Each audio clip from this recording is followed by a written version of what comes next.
I bought a dead man's farmhouse for less than the cost of a used lawnmower. While I was ripping up the cracked tile in the upstairs bathroom, I found a loose floorboard near the old chimney base. Underneath, it was a rusted tin box wrapped in oilcloth, and inside that box was a savings passbook dated 1987. The account had never been closed. Every entry, every stamp, every faded signature was sitting exactly where a teller had left it more than 3 decades earlier. And when I finally worked up the nerve to walk into a bank and ask a stranger behind a counter to check it for me, she went very quiet, looked at her screen for a long moment, and said 4 words I will never forget. "This account is active. Welcome to Kate's Fortune Stories. It's Kate again, and I'm so happy you're here with me. Before we begin, please subscribe to the channel and give this video a like, and tell me in the comments what city you're watching from. I always love seeing how far these stories travel. Don't forget to subscribe, because this story is only just beginning." People ask me constantly how a woman with $612 in checking ended up owning 60 acres of scrub pine and a half-collapsed farmhouse in the middle of nowhere in Grant County, Oregon. The honest answer is not a story about vision or courage. It's a story about running out of road. My name is Rachel Coleman. I'm 34 years old, and 2 winters ago I was sleeping on a pull-out couch in my older brother Mark's spare room in Eugene, paying him $250 a month I could barely scrape together, listening to his kids thunder up and down the hallway every morning before school. I had spent 12 years as a loan processor and bookkeeper at a small regional bank called Cascade Trust, the kind of place where tellers knew customers by name and the branch manager still cut the ribbon at the county fair every summer. I was good at it. I understood ledgers the way some people understand music, instinctively, without having to think too hard about the mechanics. Then Cascade Trust got bought out by a national holding company, and in the space of 4 months, my entire branch was folded into a call center 2 states away. I was handed a severance check that covered exactly 11 weeks of rent, and a form letter thanking me for my years of dedicated service. I had loved that job in a way that probably sounds strange to anyone who has never sat across a desk from a farmer trying to figure out how to make a harvest loan stretch through a bad year. There was a rhythm to it, a kind of quiet trust that built up over a decade of remembering people's kids' names and knowing which accounts needed a gentle phone call before a payment bounced instead of an automated letter. When the call center took over, all of that got replaced by a script and a queue number, and I understood, watching my own coworkers get boxes to pack their desks into, that the thing I'd built a career around simply didn't exist anymore. It wasn't a company that failed. It was a company that decided people like me were an expense line item rather than the reason customers stayed. My mother wanted me to move back to Coos Bay and take a job at the hospital billing office. Her words, meaning something stable with dental insurance and absolutely no risk attached to it. My sister-in-law had a habit of leaving job postings open on the shared kitchen tablet, always for something safe and forgettable, administrative assistant, front desk coordinator, always with a little sticky note that said only thinking of you. I told everyone I was fine. I was not fine. I was eating the same 6 meals on rotation and doing math in my head at 2 in the morning that never once came out even. I found the Grant County tax auction the way most people my age find anything at 2 in the morning, by accident, scrolling because sleep wasn't coming and my brain wouldn't stop running numbers it couldn't solve. Counties auction off tax-delinquent land because eventually nobody is coming to save it. Most of what gets listed is genuinely worthless. Flood-prone lots, landlocked acreage with no legal road access, parcels poisoned by old mining runoff. But once in a while there's something else, something that got passed over because of a story attached to it rather than anything wrong with the dirt itself. The Halloway Place, 11 miles outside Prairie City on a gravel county road, was one of those. 60 acres of overgrown hay ground, a collapsing equipment shed, and a 2-story farmhouse built in 1919 that had sat empty since 2015, when its owner, a reclusive man named Thomas Halloway, was found dead in his recliner by a propane delivery driver who noticed 3 weeks of newspapers piled on the porch. No will on file. No known relatives the county could locate. Back taxes had piled up for 2 years before the county even flagged the parcel for auction. Minimum bid, $150. I read the auction listing 4 separate times that night before I let myself believe the price was printed correctly, and I looked up the parcel on the county assessor's map, tracing the boundary lines with my finger against the screen like doing it slowly might reveal some hidden catch nobody else had noticed. There wasn't one, at least not one the county was willing to disclose in writing. The listing simply noted, in the flat language of government paperwork, that the improvements were of unknown condition and that the county made no warranty as to habitability, that I was the only bidder in a folding chair in a courthouse annex that smelled like drywall, dust, and burnt coffee. I drove out that same afternoon before I could talk myself out of it. It was early November, and the tamarack along the fence line had gone that particular rust-gold color they turn right before the needles drop.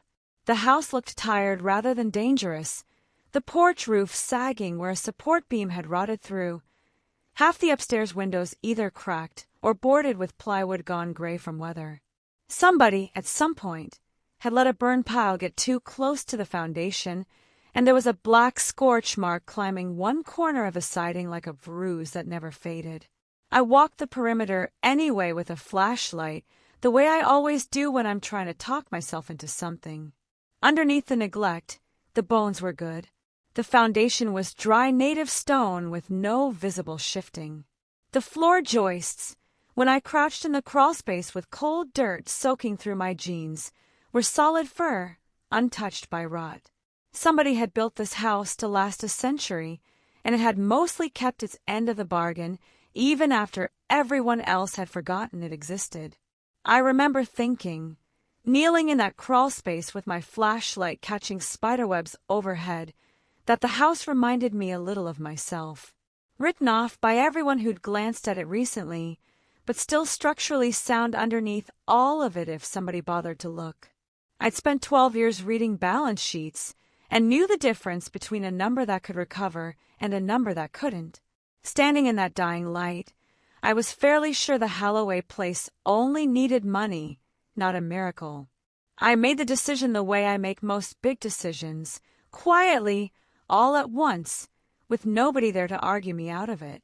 I would live in it while I rebuilt it. I would sell it eventually, and finally stop apologizing for existing on my brother's pull-out couch.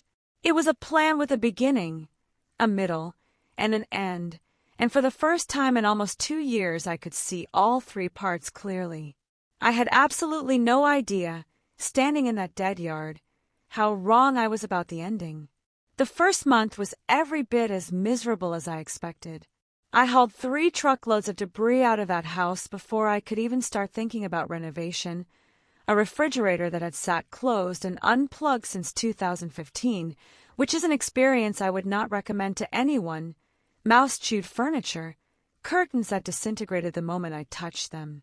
I patched the roof over the kitchen myself, standing on a borrowed extension ladder in a wind that kept trying to peel the tarp straight out of my hands, because a single roofing quote had come back higher than what I'd paid for the entire property. I gutted the upstairs bathroom down to the studs, because the pipes were so corroded that water came out the color of weak tea. I slept in a sleeping bag on an air mattress with a space heater running through the coldest nights, same as I had on my brother's pull-out couch, except now the walls around me were mine, deed and all. It was during the second week working on that bathroom floor that something started feeling wrong in a way I couldn't immediately name. The cracked tile came up easily enough, and underneath it was old subfloor, mostly solid, except for one section near the chimney chase, maybe 3 feet square, where the boards gave under my weight in a way that had nothing to do with rot. I know what rot sounds like. This was different. It sounded hollow, like the boards were resting on air instead of joists. I told myself it was probably an old laundry chute or a heating grate that had been boarded over, which wouldn't be unusual in a house this age. I told myself that for 3 days, working carefully around the section instead of through it, The way you avoid looking directly at something you aren't ready to see yet. Then, on a gray Thursday afternoon, I got down on my hands and knees with a flashlight and ran my fingers along the seam between the boards, and I found a gap where the wood had been notched to lift by hand, sanded smooth at the edges in a way that no accidental laundry chute would ever be.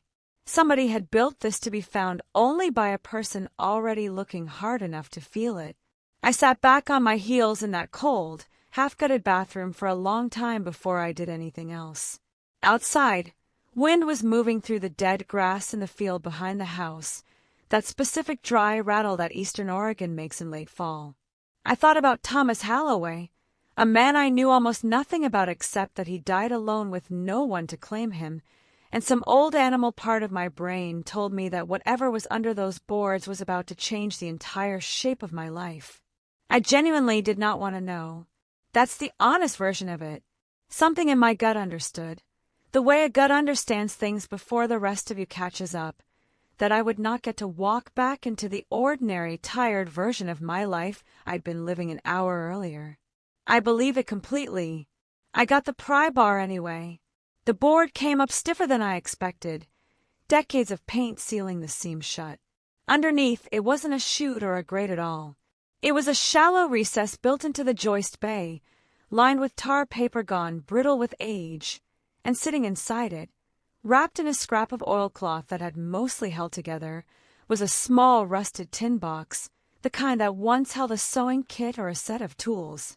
I pried the lid loose with my thumbnail, and inside, protected from decades of moisture by that oilcloth wrapping, was a savings passbook, the small paper kind banks used to issue before everything went digital, with a cardboard cover gone soft at the corners. The bank's name was stamped across the front in faded gold script, Blue Mountain Savings and Loan, and beneath it, an account holder's name that meant nothing to me yet. Warren R. Hollis, not Halloway, a different name entirely, in a house that had belonged to a man named Halloway for as long as anyone in the county could remember. I flipped the passbook open with hands that had gone unsteady in a way that had nothing to do with the cold.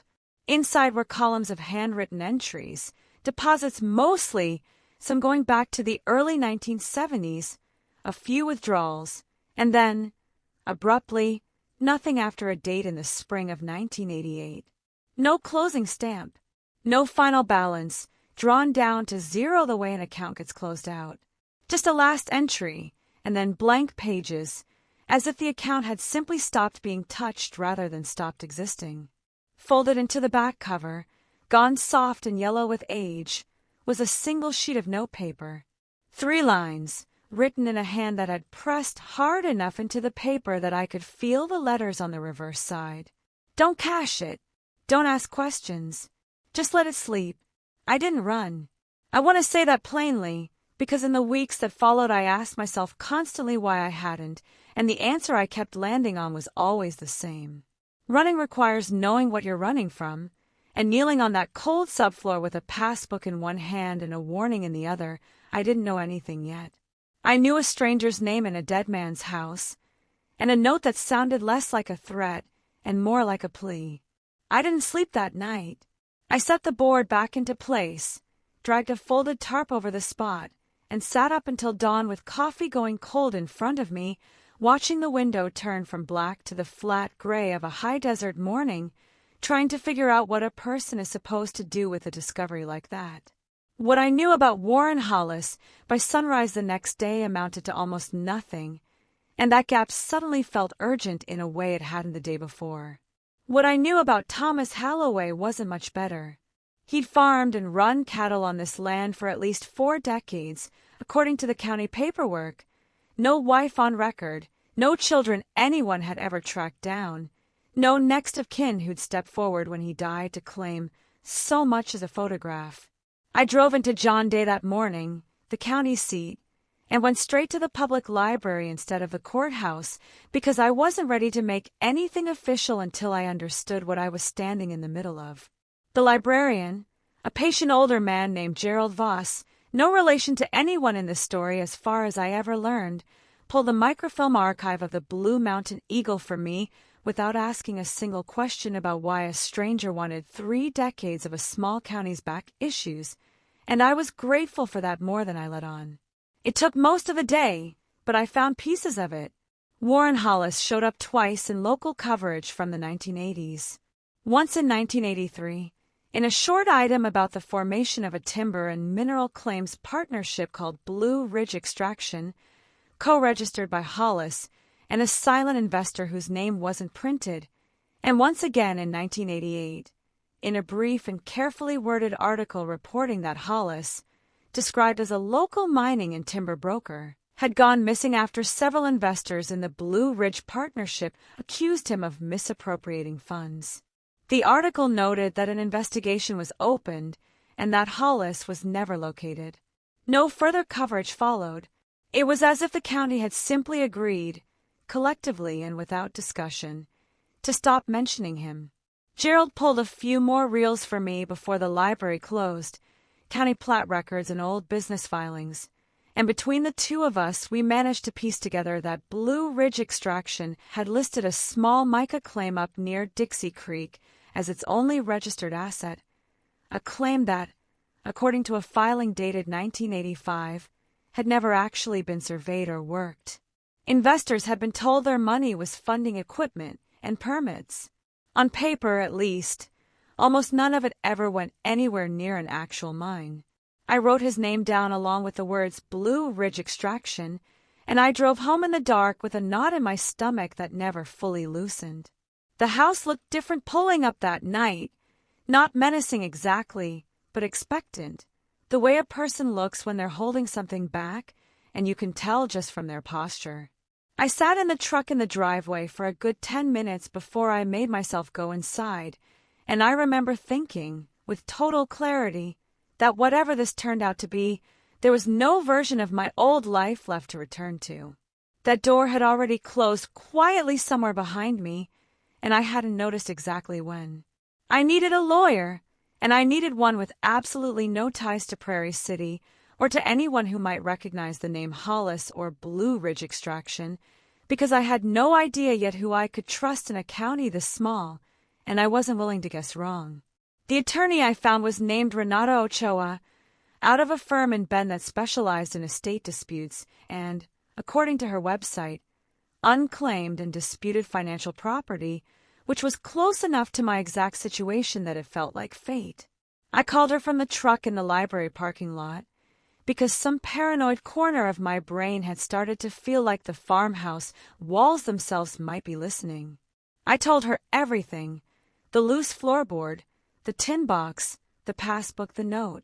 I talked for almost 20 minutes without stopping. When I finally ran out of words, there was a pause on her end of the line. "Are you safe right now?" she asked. That wasn't the question I'd braced for. "I think so," I said. "Good," she said. "Don't touch the passbook again. Don't call the bank yet. Come see me tomorrow morning." Her office was in a converted brick storefront on a quiet street, with a waiting room that smelled faintly of cedar and old case files stacked along one wall in neat, labeled boxes, the kind of place that made me feel, just by walking into it, like whatever chaos I'd carried in with me might actually have a shape somebody else could work with. Renata Ochoa turned out to be a precise, unhurried woman in her 40s with the specific calm of someone who has spent a career untangling other people's worst weeks.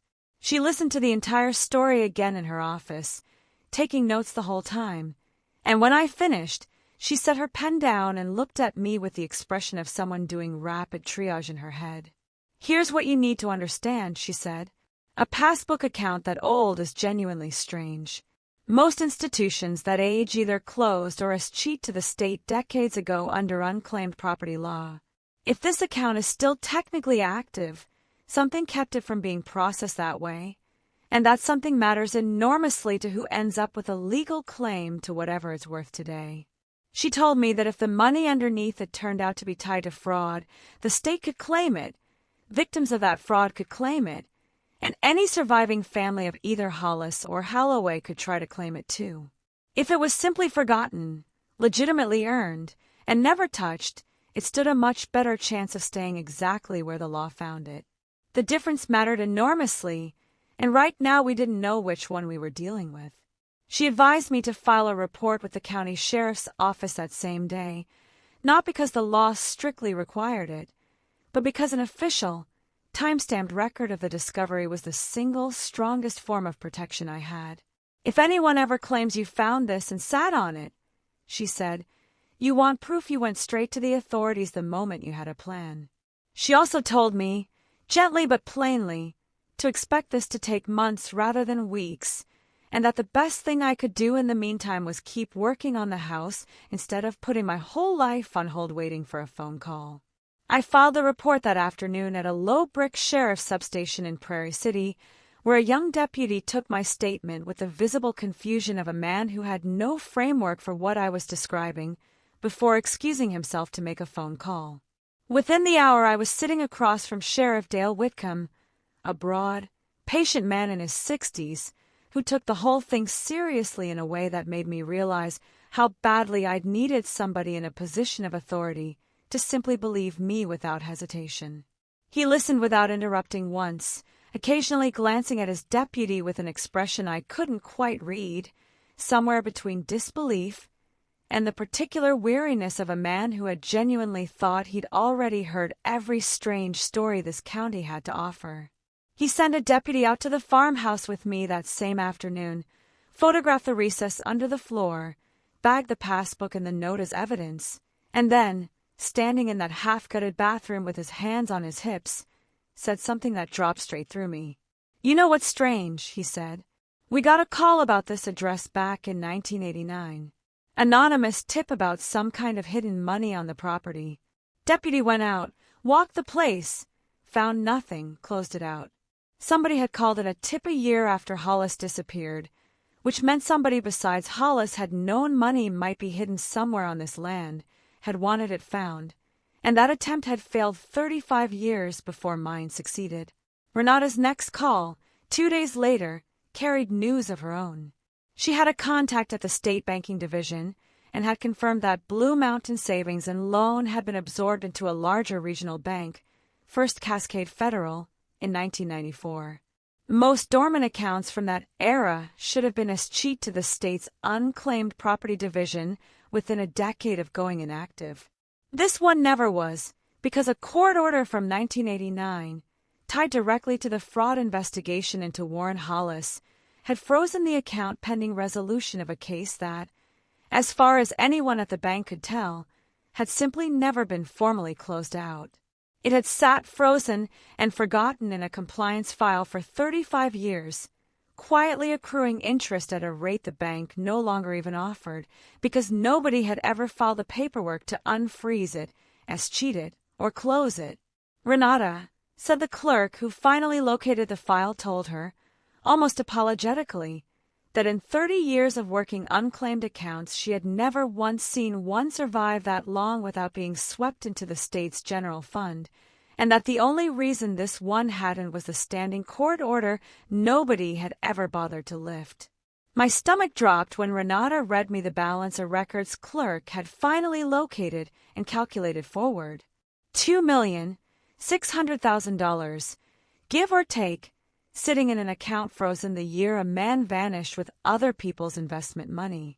I drove home that night with the windows cracked despite the cold, needing the air on my face to keep my thoughts from spiraling. I was still sitting in the driveway, engine ticking as it cooled, when my phone lit up with a text from a number I didn't recognize. We know what you found in that floor. Walk away from it now. I read it 3 times, my thumb hovering over the screen like the words might rearrange themselves into something less frightening if I waited long enough. They didn't. I photographed the screen, forwarded it to Renata, and called Sheriff Whitcomb before I'd even gotten out of the truck, my voice coming out steadier than I felt, which surprised me at the time and still does a little now. Renata called back the next morning with a name to go with the threat. Warren Hollis had a son, Bradley Hollis, born in 1976, now a commercial real estate developer based 2 hours away in Bend, with a reputation, according to Renata's quiet digging, for aggressive land deals and a habit of opening and dissolving limited liability companies with a frequency that suggested a man very comfortable operating in the gray spaces of property law. Bradley had been a preteen when his father vanished. He had spent, according to public records Renata pulled, the better part of 3 decades quietly filing inquiries with the state about any unclaimed accounts tied to his father's name, inquiries that had always come back empty because nobody at the state level had ever been told the account existed in the first place. It had never made it into their system at all.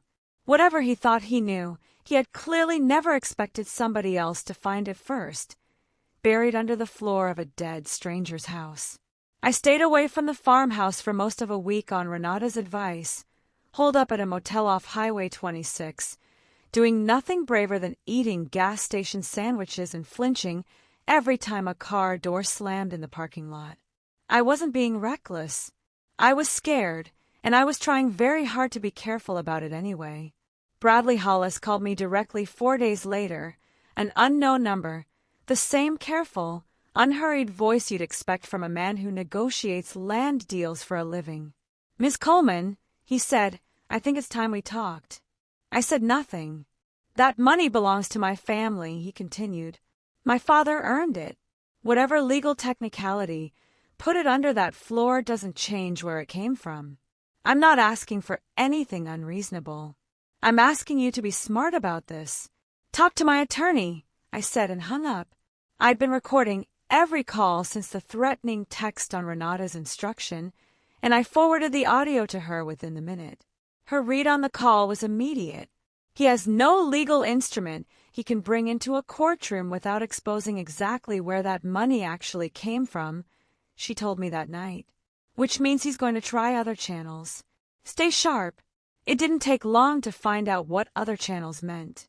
3 days after that call, I drove back out to the farmhouse to collect tools I needed and found the back door standing open, the frame splintered where it had been forced. The passbook itself was already in evidence at the sheriff's office by then, safely out of reach, but somebody had gone through my things anyway: renovation notes, a file box of property paperwork, drawers I hadn't touched in weeks. They had been searching for something specific, and it didn't take much thinking to guess what. Whatever proof might exist of where his father's money had actually come from, Bradley Hollis needed to know whether I already had it, and whether it would support his claim or blow it apart entirely. I didn't have anything like that yet, but standing in that ransacked mudroom, I understood with total certainty that I needed to find it myself before he found a way to get to it first, and that it was still out there somewhere on this property, waiting for whichever one of us reached it first. I stood in that ransacked mudroom for a long time before I called anyone, looking at drawers pulled halfway out and papers scattered across the floor in a pattern too deliberate to be a random burglary. Nothing valuable in the ordinary sense was missing. No tools, no cash from the coffee can I kept for gas money, which told me everything I needed to know about what they had actually come for. I gave myself the 3 days I always give myself when things get hard. I stayed at the motel. I called my brother Mark and let him talk about nothing in particular: a leaking gutter, his kids' school play, ordinary noise that reminded me the rest of the world was still turning normally somewhere. When the 3 days ended, I went back to work, because work has always been the one thing that reliably organizes my thinking. Bradley Hollis went quiet after the break-in. No more calls, no more strange cars idling on the county road. Renata warned me not to mistake that silence for retreat. A man like that, she said, advised by whatever attorney he was using, would pull back and reassess rather than keep pushing after a failed attempt, which meant he was almost certainly still watching, just more carefully and more quietly than before. I used the quiet to search the property methodically, room by room, and then building by building, because a man careful enough to leave a warning note under a floorboard was not a man who would leave anything else lying somewhere obvious. I checked behind the fused panel in the mudroom, pulled up floorboards in both upstairs bedrooms, pried loose the baseboard trim in the front room where a section looked like it had been reset more recently than the rest, and spent an entire freezing afternoon in the root cellar under the kitchen, finding nothing but rows of 40-year-old canning jars gone dark with age and a stack of feed sack labels nobody had bothered to throw away. I found it on a Tuesday, in the collapsing equipment shed, inside a rusted tool cabinet nobody had opened in decades, wrapped in a canvas tarp beneath a stack of harness leathered at a leather ledger book, its pages brittle but intact, and tucked inside its back cover, 4 handwritten pages dated across 1987 and early 1988, signed at the bottom by both Thomas Halloway and Warren Hollis. It was an accounting of the Blue Ridge Extraction Partnership, and once I got past the careful, businesslike language, its actual purpose became unmistakable. Hollis had been quietly diverting a portion of investor deposits into a personal account under his own name at Blue Mountain Savings and Loan for years, funds that were supposed to be capitalizing mineral claims that, according to the ledger, had never actually been filed. Halloway, it turned out, hadn't been a partner at all in the way the public record suggested. He had been the one who discovered the fraud in early 1988, confronted Hollis, and then, according to a final entry in Halloway's own handwriting, watched Hollis disappear 3 weeks later rather than face what was coming. The last line in the ledger, written in Halloway's careful hand, explained the note in the passbook better than anything else could have. If he comes back for it, I want it gone before he does. Halloway had hidden the passbook not to protect Hollis's money, but to keep it out of Hollis's reach, in case the man he'd once trusted ever came slinking back to claim what he'd stolen. I photographed every page and called Renata immediately. She was quiet on the line for a long moment after I read it to her. "Rachel, this changes everything," she finally said. "But I need you to understand what it also means. This ledger describes a fraud scheme against real investors in plain handwriting. Once we hand it over, the state's going to be very interested in identifying who those investors, or their heirs, actually were.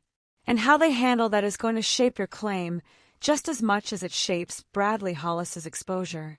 I'd already been sitting with that thought the entire drive home.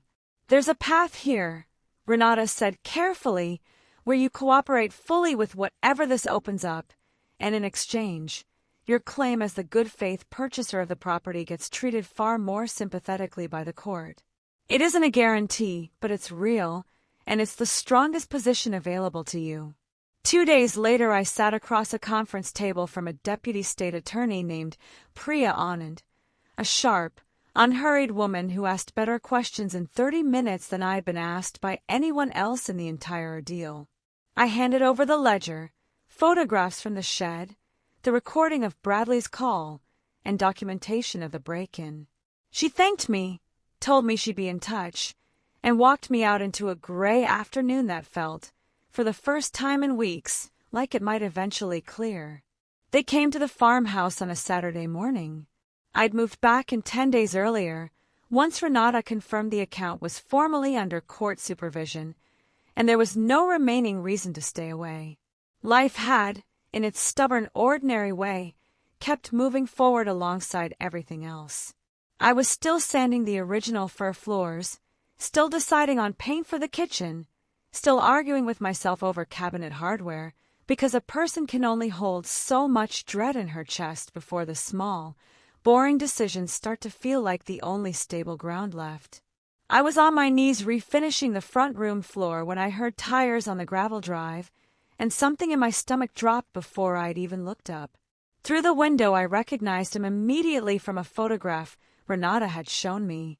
Bradley Hollis, tall, dressed for a boardroom rather than a farm visit, standing beside an older woman I didn't recognize, holding herself with the rigid posture of someone who had rehearsed whatever she was about to say. I opened the door but didn't invite them past the threshold. "Miss Coleman," Bradley said, "I apologize for coming unannounced. This is my aunt, Carol Voss, my father's sister. We wanted to talk in person, clear the air. We feel there's been a real misunderstanding here." Carol offered a look of rehearsed sorrow. "My brother was a good man who made mistakes," she said. "That money represents decades of his work, whatever else may have happened." I said nothing, because silence, I'd learned by then, carried more weight in conversations like this than anything I could say back. Bradley kept going, his voice pitched to sound reasonable. My father put years of effort into that partnership, he said. Legally, I understand things are complicated. But morally, surely you can see the fair thing here as some kind of arrangement. There it was. Morally, the word people reach for the moment legally has stopped being useful to them. We're not asking for everything, Carol added, stepping forward like she was offering a great concession. A third. A quiet, private settlement. No more court proceedings. No more stress for anyone. You keep the house. You keep the majority. Everyone moves forward. I looked at them both for a long moment before I answered. Do you know what I find genuinely interesting? I said, my voice steadier than I expected. You're standing on my porch offering me a private settlement the same week your own attorney filed a motion trying to have that ledger excluded as evidence entirely. Bradley's composure flickered, just barely. Those are separate matters, he said. They're not, I said. If you actually believed you had a moral claim here, you'd be making it in a courtroom. You're on my porch because you've already been told you can't win there. Carol's expression curdled fast. You're making a mistake, she said. Bradley has people in this state who've known this family for decades. You're a stranger out here, and strangers who make enemies of the wrong people tend to regret it eventually. Carol, Bradley said sharply, but the mask had already slipped, and all three of us knew it. You don't know anything about my father beyond what a courtroom is about to tell you, Bradley said, his voice finally losing its rehearsed evenness. I grew up being told he abandoned us. Do you have any idea what it's like to spend 30 years defending a man you were never even sure deserved defending, and then find out a stranger dug up the proof before you ever could? For one brief moment, standing on that porch, I almost felt something close to sympathy for him. Then I remembered the text message, the splintered door frame, my own papers scattered across the mudroom floor, and the feeling passed as quickly as it had arrived. I think you should leave, I said. Bradley studied me for a moment with something colder underneath his anger, the look of a man doing arithmetic on his own losses in real time. Then he nodded once, and they walked back to their car and drove off down the gravel drive, dust hanging in the air long after the engine noise had faded past the tree line. I called Renata and relayed the whole conversation, including Carol's parting line about strangers and enemies. To my surprise, she sounded almost pleased. That's very good for us, she said. An implicit threat delivered on your own porch, on top of everything already documented, tells a judge this isn't a grieving family pursuing a legitimate claim through the wrong channel. It's a family applying pressure to somebody standing between them and money they already know they can't win in court. The weeks that followed went quiet in the way Renata had warned me they might. A hearing was eventually scheduled for late spring, by which point the state's investigation had been running for nearly 3 months, and in Priya Anand's careful phrasing over the phone, it had been productive. I wouldn't understand exactly how productive until I was sitting in that courtroom myself. I wore the one blazer I owned without paint on it, in a courtroom that smelled like every county building in that part of Oregon smells, old radiators and floor wax. I was surprised at how calm I felt walking in. Not the performed kind of calm you put on for other people, but the real thing, the specific steadiness that comes only after you've done every single thing within your power and there's genuinely nothing left to do but sit and watch it unfold. Bradley Hollis sat across the aisle beside his attorney, composed, dressed impeccably, wearing the specific expression of a man who has convinced himself he is the wronged party and is patiently waiting for everyone else to catch up.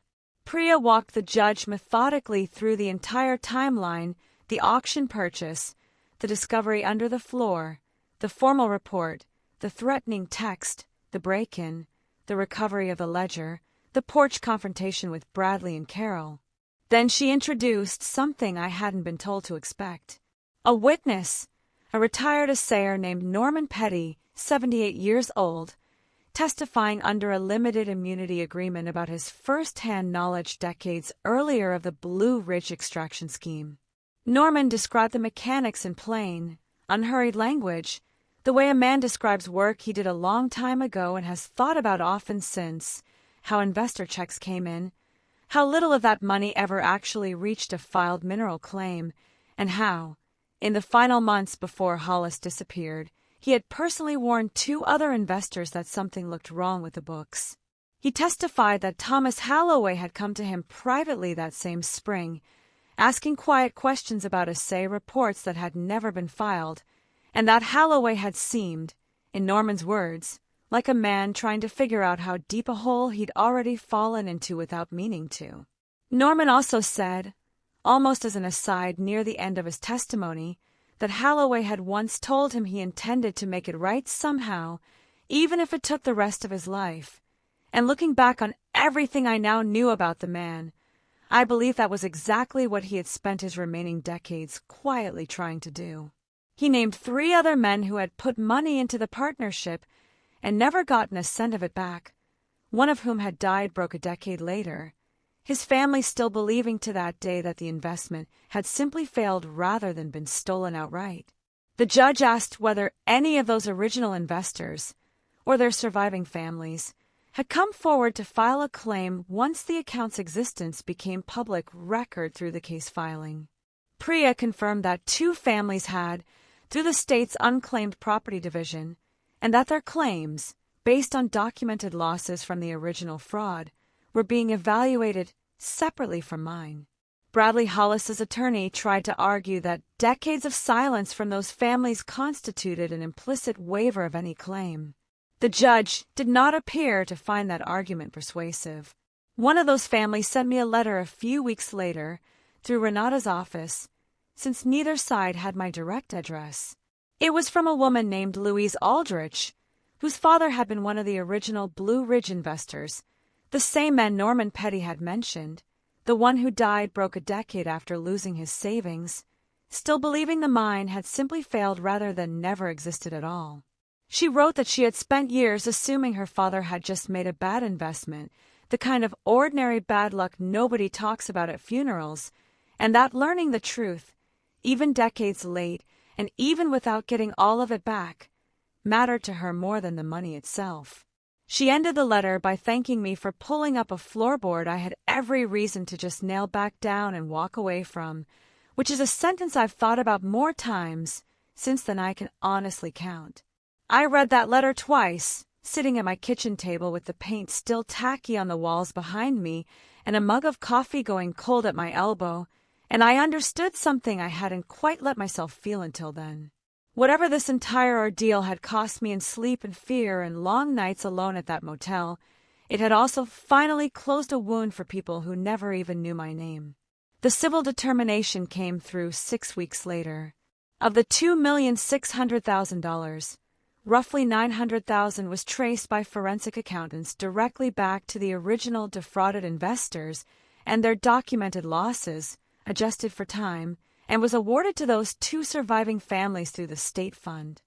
The remainder, just over $1,700,000, which investigators could not connect to any specific victim's original deposit, was ruled to belong to me as the lawful purchaser of the property and everything discovered within it, with no valid competing claimant left standing to contest it.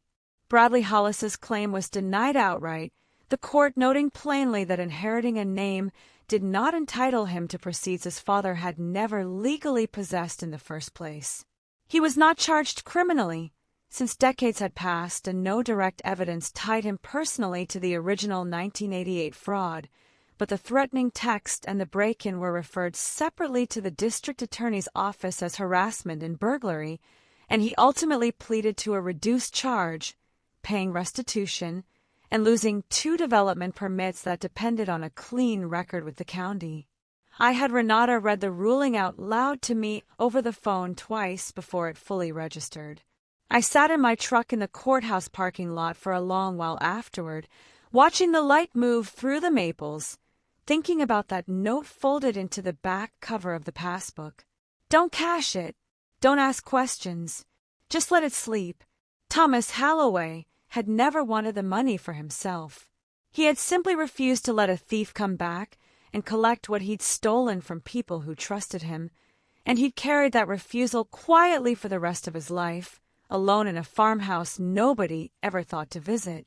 I finished the farmhouse the following spring, almost exactly a year and a half after I first knelt on that bathroom floor and felt a board give beneath my hand that shouldn't have. I'd meant to sell it the way I told myself I would from the very beginning. Fix it, flip it, move on with whatever it could bring in. But somewhere over that year and a half, working through every room with my own hands, it stopped being a project and became something else entirely, mine, in a way that had nothing to do with the deed. The bathroom floor is oak now, refinished and seamless, with no visible sign of where the old recess used to be. I filled the joist bay with insulation and closed it up properly, not because I had to, but because I wanted that corner of the house to be ordinary again, done with holding secrets nobody had asked it to keep. I kept the tin box itself, cleaned and set on a shelf in my office, not for any sentimental reason I can fully explain, just as a reminder that I got through something I never expected to survive. With the settlement, I did what I'd been dreaming about longer than I ever let myself admit. I started a small business, Coleman Restorations, focused on exactly the kind of forgotten rural properties nobody else wants to touch. No partners, no fine print, nobody's name on the paperwork but mine. Within the first year, I had 4 projects going. By the second, 9, including a request from a regional magazine to feature the farmhouse itself, the very one where the whole story started, in a piece about honest restoration work in the high desert. It was the first press I'd ever gotten, and it felt like something earned rather than borrowed. I paid off the balance on my mother's house in Coos Bay, something I'd wanted to do for a decade and never once had the means to attempt. She cried on the phone when I told her. I did too, standing in that empty farmhouse kitchen with the phone pressed to my ear, looking out over fields that were, for once, entirely mine to worry about. My sister-in-law stopped leaving job postings on the kitchen tablet. My brother told everyone at Thanksgiving that he'd never doubted me for a second, and I let him have that, even though we both knew better. I hired my second employee that winter, a young carpenter named Owen who'd grown up 2 counties over and knew how to read old framing the way I once knew how to read a ledger, and watching him walk a job site with the same careful attention I used to bring to a stack of loan applications felt like watching a piece of my old life fold neatly into my new one instead of getting left behind entirely. I also went back to Cascade Trust's old branch building, the one that had let me go, now sitting half empty with a for lease sign in the window, and I stood on the sidewalk out front for a few minutes, not out of bitterness exactly, more out of a need to measure the distance between who I'd been standing there and who I was standing there again. It felt smaller than I remembered, the way a place from childhood always looks smaller once you've grown past whatever fear used to make it feel enormous. Most things from that chapter of my life do now, and I've stopped expecting that to change back. I think about Cascade Trust sometimes, the bank that let me go without so much as a second conversation, not with the raw anger I carried that first year, but with something closer to distant curiosity. Bradley Hollis sold what remained of his development holdings within 18 months and left the state entirely. I don't know where he ended up, and I've made a conscious decision not to look. Carol Voss was interviewed by investigators about what she said on my porch, but was never formally charged, since it wasn't quite prosecutable as a standalone act, though it's permanently part of the record now, in my sworn statement, if nowhere else. Whatever the rest of their lives look like from here isn't something I carry with me anymore. I sat on the farmhouse porch one evening this past October, almost 2 years to the day since I first drove out to see this place, a cup of coffee in hand, watching the tamarack along the drive turn that same rust-gold color they'd been the very first time I laid eyes on this land. The porch post is solid now. The windows are clear. There's a light on inside that I wired myself, and it means something entirely different than the bare bulb over that shed workbench ever did. I bought a dying farmhouse for less than a used lawnmower. I found a bank passbook older than I am, still quietly alive under a bathroom floor, tucked into a rusted tin box that had waited longer for somebody to notice it than most people wait for anything in their entire lives. And inside it, without my ever asking for it, the unfinished ending to a 35-year-old betrayal. I was threatened, broken into, and pressured by people with more money and more connections than I'd ever had in my life. And I was still standing at the end of it, in a house I'd rebuilt board by board with my own name on the deed, and no one left who could take any of it away from me. Thomas Halloway left 3 lines folded into the back of that passbook. Don't cash it. Don't ask questions. Just let it sleep. I think, in the end, he meant it as more than just a warning about a man who might come back someday looking for what he'd stolen. I think he meant it, in whatever way a lonely man can leave a message for a stranger he will never meet, as a kind of quiet instruction not to let somebody else's old sins decide the shape of your own life. I didn't run from what I found, but I didn't let the fear make my decisions for me either. I documented everything, trusted the right people, and took it one careful step at a time. That's really the whole lesson, if there is one. Not bravery exactly, just a stubborn, methodical, unglamorous refusal to be pushed around by people who assumed I wouldn't ever fight back. So tell me honestly, what would you have done in my shoes? A frozen bank account sitting quietly under your own floor for decades, a note warning you to just let it sleep, a stranger's son standing on your porch asking for a third of what the law said was legally yours. Would you have simply walked away, or would you have stayed and fought for it? Tell me in the comments below. I read every single one.